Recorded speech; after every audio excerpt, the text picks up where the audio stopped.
se disolvió ese movimiento porque la gente, militantes del MER, se empezaron a radicalizar y empezaron que las cosas no se iban a resolver por la vía legal. Y entonces decía la gente que lo que había que hacer era lo que hicieron los cubanos, ¿no? Armarse. Y estoy hablando de grupos de campesinos del sur de Nuevo León y del sur de Tamaulipas, de la zona cañera, y alguna gente de Ciudad Juárez. Y entonces empezaron a impulsar, y aunque la dirección del movimiento espartaquista no impulsaba la lucha armada guerrillera, la gente lo empezó a hacer por su cuenta, ¿no? Entonces llegó un momento en que el movimiento agarró otro rumbo diferente al que los dirigentes, que en este caso eran los hermanos Severo y Leonardo Iglesias González de Nuevo León, querían darle a ese movimiento. Entonces prácticamente el MER se quedó sin gente, porque todos se fueron al entrenamiento militar, ¿no? Ahí ya me tocó, ahí es donde yo ya me incorporo, estoy hablando del 67, el 68, el 26 de julio del 68, se hizo un tercer intento de la gente del MER, o lo que quedaba del MER, de formar una guerrilla rural en Durango. Se bajan la última semana de septiembre del 68 y cambian de estrategia, no de la línea ni el deseo de organizar movimiento armado, sino vincularse con otros grupos que tenían las mismas ideas, ¿no? O sea, empezó a verse un rejuego en todo el país de grupos que se estaban radicalizando y que venían de muchos sectores, como lo leyó aquí el compañero Reveles. No fue nomás la radicalización del movimiento universitario, ¿no? Por ejemplo, el movimiento campesino o el movimiento guerrillero de Arturo Gámez se nutrió principalmente en movimientos campesinos, las tomas de tierras, gente que venía de la Unión General de Obreros y Campesinos de México, la UCM. De ahí se nutrió. La gente ya no quiso seguir por la vía legal, porque ahí nunca le resolvían las dotaciones de tierra y eso. Entonces se fueron a la guerrilla, ¿no? Arturo forma el Grupo Popular Guerrillero. Fracasan militarmente hablando, pero el movimiento siguió. Le dio continuidad a Óscar González en 1968, pero Óscar González también es muerto el 9 de septiembre del 68. El grupo de Óscar González se llamaba Grupo Popular Guerrillero Arturo Gámez, ¿no? La gente quedó dispersa y siguió buscando la forma de integrarse y vincularse a otros grupos, ¿no? Y así es como van llegando a vincularse con la gente que venía de la Juventud Comunista y del movimiento cristiano de la Teología de la Liberación. Entonces forman el grupo Proceso. Pero ya había muchos grupos que estaban buscando, no había un solo grupo que pudiera decirse que era el heredero de Arturo Gámez. No era, es falsa la narrativa de que decir, estos son los herederos de este movimiento. No, nosotros también nos sentíamos herederos de la lucha de Arturo Gámez, ¿no? Incluso en el 68, 69 tuvimos contacto con la gente de Genaro Vázquez. Estoy hablando de mi grupo, que principalmente estábamos ubicados en el sur de Tamaulipas. Así se fue dando. De tal manera, cuando se llega a la conformación de la liga, ya había muchas fusiones entre ellas la más conocida o otras, bueno, movimiento estudiantil profesional de la Teología de la Liberación con la Juventud Comunista, y por el Pacífico el movimiento 23 de septiembre con el movimiento de Acción Revolucionaria, los que se habían ido a entrenar a Corea. Y entonces llegan a la liga ya fusionados con Mar 23, ¿no? Así era, ¿no? Entonces, pero no erigiéndose como los continuadores de aquella lucha, porque como dice, bueno, está en mi narrativa, la guerrilla mexicana fue por la represión del 68, 71, pero fue de estudiantes, fue de maestros, fue de intelectuales, fue de campesinos, fue de obreros, fue de mucha gente. O sea, ese es uno de los mitos que se pretende derribar con mi narrativa, y que Arturo Iván Aguado Quintanilla, hijo acá nuestro, escribió en el prólogo y dice, es una visión equivocada que se ha dado, que la guerrilla fue producto de la radicalización de estos sectores. No fue esto y mucho más, ¿no? ¿Sí? Eso es. Y otro mito que derrumba es de que hasta en este momento, hasta este momento que están haciéndose estas narrativas, producto de este taller que habla Paco, es de que siempre se vean, bueno, algunos historiadores, e incluso gente exguerrillera, se habían nutrido de la información que está en los archivos general de la Dirección Federal de Seguridad, ¿no? Y ahora no, ahora se trata de una narrativa sustentada en otras gentes, ¿no? Aquí a mí se me hace muy importante lo del taller que coordinó Paco, porque por primera vez son los protagonistas los que empiezan a hablar y a decir cosas, ¿no? ¿Sí? Después de haber mantenido un bajo perfil o de plano habernos mantenido algunos sin hablar por muchos años, decidimos hablar, ¿no? Y creo que el resultado ha sido bueno, aunque ahorita sean 2 libros los que están terminados, pero hay más que están en proceso ya casi de finalizar su última revisión. Entonces, eso sería lo importante de este taller, que estamos hablando ahora ya, como él dice, grupo de gentes. Yo contaba 30, 40 gentes cuando nos llegamos a reunir, que fueron participantes de la guerrilla, ¿no? Entonces, ¿quién más que nosotros podemos decir la verdad de lo que ocurrió, ¿no? Y ahí yo tengo otra diferencia con lo que acaban de mencionar, que ese proceso de formación fue producto de un análisis y un estudio exhaustivo durante mucho tiempo, ¿no? Por ejemplo, en mi grupo, cuando menos nos llevamos 2 años estudiando en un círculo de estudios para poder pasar a la siguiente fase, que era convertir ese círculo de estudio en una célula. Cada uno de esos 5 o 6 miembros de ese círculo pasaba a formar y a dirigir otra célula, otro círculo. Entonces íbamos creciendo como una célula, así íbamos creciendo, ¿no? Y el proceso de estudio fue intenso. Los documentos que dieron formación a la liga, que vienen desde lo que le llaman la madera viejo, no eran los únicos, ya había otros. Y los compañeros se reunían y se discutía, permanentemente estaban discutiendo. Cuando se forma, un ejemplo mío, cuando se forma la liga, cuando se va a formar la liga, somos invitados por alguien de los, yo imagino que Raúl Ramos, Nacho Salas ya, en este caso. Y entonces los compañeros del ex-espartaquismo decían, oye, nos invitaron a la reunión, vamos. No, yo no quiero ir. No, pues yo sí. No, pues. Y total que al final se ponen de acuerdo y va a asistir Salvador Corral García y Miguel Domínguez. Aunque ahí hay una controversia, parece que unos dicen que fue Miguel, otros dicen que fue Edmundo Medina Flores, compañero acá de Nuevo Laredo, ¿no? Pero no fuimos a la reunión que empezó el 15 de marzo del 73. Fuimos una semana o 15 días después, ya cuando estaba formada la liga. Y no fuimos a la primera reunión porque estábamos sometiendo a consulta todos los documentos. O sea, eso. O sea, yo trabajaba en una empresa en Los Mochis, Sinaloa. Así. Y entonces allí llegaron, no en marzo, sino desde el año anterior, y empezamos a discutir el documento, por ejemplo, de la Universidad Fábrica, o los maderas viejos. Había una controversia con hay un madera viejo 1, 2, 3, y hay un 3 bis, ¿no?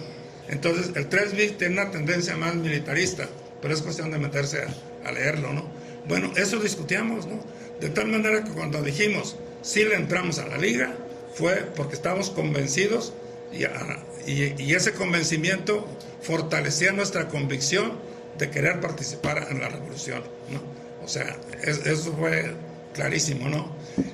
Producto de esa práctica es que cuando se conforma la dirección, las jerarquías de la liga, todas tuvieron un carácter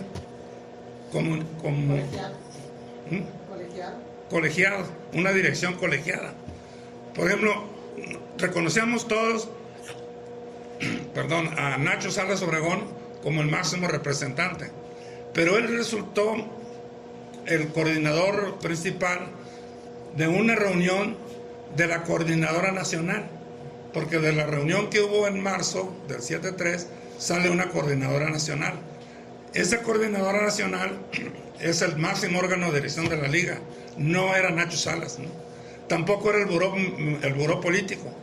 De esa coordinadora sale un buró político y sale un buró militar, porque nosotros lo que queríamos conformar era un movimiento político-militar. y había muy generalizada la polémica de los chinos y los rusos, ya en aquella época, donde Mao Zedong decía que el fusil nunca debe de mandar sobre lo político, ¿no? Y entonces nosotros retomábamos eso en la liga y decíamos, todas las cuestiones militares deben de estar supeditadas a lo político, ¿no? Y el buró militar no actuaba por su cuenta, ¿no? Nunca tomaba decisiones así independientemente de la otra parte o de la coordinadora, ¿no? Y para hacer acciones, ¿no? Por ejemplo, el secuestro de ese señor.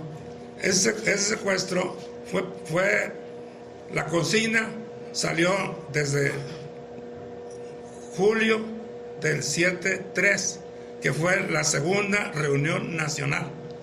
Esa reunión nacional se da principalmente motivada porque los días 1, 2 o 3 de junio de ese año se hace un documento dirigido a los coordinadores del noroeste, ¿no? Porque se veía que no le estaban echando ganas al trabajo político de la conformación de la guerrilla en la sierra de Chihuahua y Sonora, ¿no? Entonces, los informes que daban eran informes cargados de subjetivismo. Esos informes, ¿quién los hacía? Pues los hacían los dirigentes del movimiento 23 de septiembre. Entonces empezaba a verse una pugna fuerte interna, política, en julio del 7-3.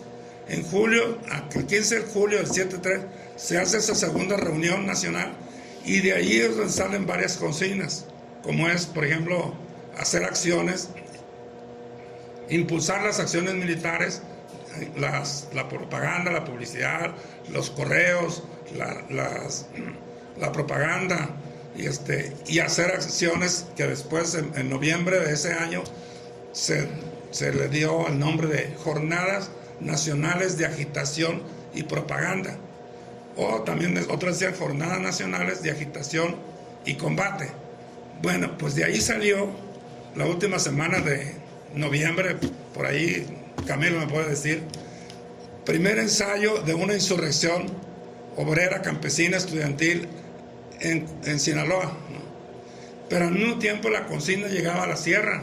Entonces allá decía, hay que hostigar al enemigo, hay que hacer acciones contra los caciques, contra la policía, contra los jefes de la policía, contra las autoridades municipales, ¿no? Eso es lo que esa era la línea de la organización que se estaba planteando, pero siempre sin perder de vista que éramos una organización político-militar y que nuestro principal trabajo no eran las acciones militares, sino las acciones de agitación y propaganda. Eso era, ¿no?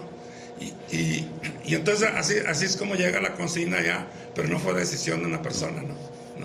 Lo mismo también, cuando había las discusiones, siempre que había discusiones, nuevas reuniones de la Coordinadora Nacional, aunque no se les decía reuniones de la coordinadora, reuniones nacionales, había comisiones, entonces eran temáticas, había reuniones del campo, reuniones universitarias, reuniones obreras, reuniones militares en diferentes fechas y las reuniones nacionales de la coordinadora. Y a veces los primeros que fueron parte de la coordinadora nacional ya no asistieron a la segunda. Entonces, allí no había un mando único o una dirección única, sino que el que asistía a esa segunda reunión, pues era parte de la coordinadora, aunque ya la tercera no fuera, ¿no? O a otras, ¿no? Porque hubo nomás 3 reuniones.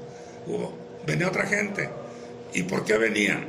No por decisión del jefe máximo, que era Arturo Salas Obregón. Lo digo riendo, ¿no? Sino era decisión de que si ese grupo de generales decían no funciona, pues que vengan los coroneles, ¿no? Entonces iba gente de otro nivel a estas reuniones, ¿no? Y luego hacían otra reunión, por ejemplo la Comisión del Campo en Torreón, que se hizo por allá como en octubre del 7-3, iba gente recién incorporada al movimiento, ¿no? Entonces iba rolándose esa tarea con el fin de ir fortaleciendo la cuestión de política, la línea política de la liga, ¿no? Eso era, ¿no? Esa es la visión que yo tengo, esa es la narrativa que yo traté de reflejar ahí. Por eso es que tiene razón Pepe, ¿no? que no, el relato de ella y el mío, aunque andamos en la misma zona, los cruzados, bueno, tengo que decir quién era, ¿no? Parece que no coincide, ¿no? Porque yo era del buró militar. El buró militar tenía su estructura, sus jerarquías. Había un buró militar donde el máximo jefe se llamaba Leopoldo Angulo Luque, era un compañero ingeniero muy preparado, con mucha experiencia militar, muy entregado de día y de noche en la revolución. Y luego en las regiones había encargados militares, en el noreste, en el noroeste, en el sur, en el occidente, así. Allá en el noroeste, los encargados militares eran Salvador Corral, ¿no? En Sonora, Sinaloa, Chihuahua, ¿no? En Sinaloa y Sonora era yo, ¿no? Como instructor militar también, ¿no? Por eso es que yo llego a la sierra, porque además de ser instructor militar de los chavos, los reclutas de Culiacán hasta Hermosillo, era contacto con uno de los frentes guerrilleros, ¿no? Donde ella estaba, ¿no? Por eso es que llegaba con ellos, ¿no? Yo nunca he sido dado al rollo. Yo hacía cosas prácticas, ¿no? Cumplía mi tarea y ahí nos vemos y adiós, ¿no?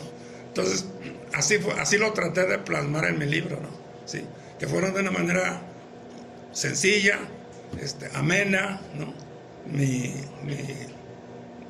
profesión que casi no la ejercí, de periodista, me facilitaba ir haciendo una reseña párrafo por párrafo para ir enganchando al lector en la lectura y que no se me enfadara al llegar a la mitad del libro, ¿no? Y que lo terminara de leer. Esa es una maña, pues, del periodista que se dice que sabe escribir, ¿no? Entonces, fue así, esa fue la idea de mi escrito, ¿no? Y porque, vuelvo otra vez al principio, porque se han escrito muchas cosas, pero no los protagonistas, ya que yo sentía que yo era el primero, no es cierto, ¿no? Pero o sea, el primero que escribe desde la trinchera donde yo estaba, ¿no? Sí. Entonces ahí quedó, ahí se plasmó. Yo espero que lo vean, mi libro, que me hagan buenos comentarios. Si hay algún error que vean, que me lo digan, ¿no? 2, 3 detalles que los voy a corregir, lo digan, soy abierto Por ahí hay otro compañero, Andrés Ayala, entrañable compañero ahí del 16 de enero, Culiacán. Entonces, pues ya se me acabó la voz, pero de eso quería hablar, precisar eso, y al final, la última opinión, como dicen los periodistas en los noticieros, la última palabra la tienen ustedes.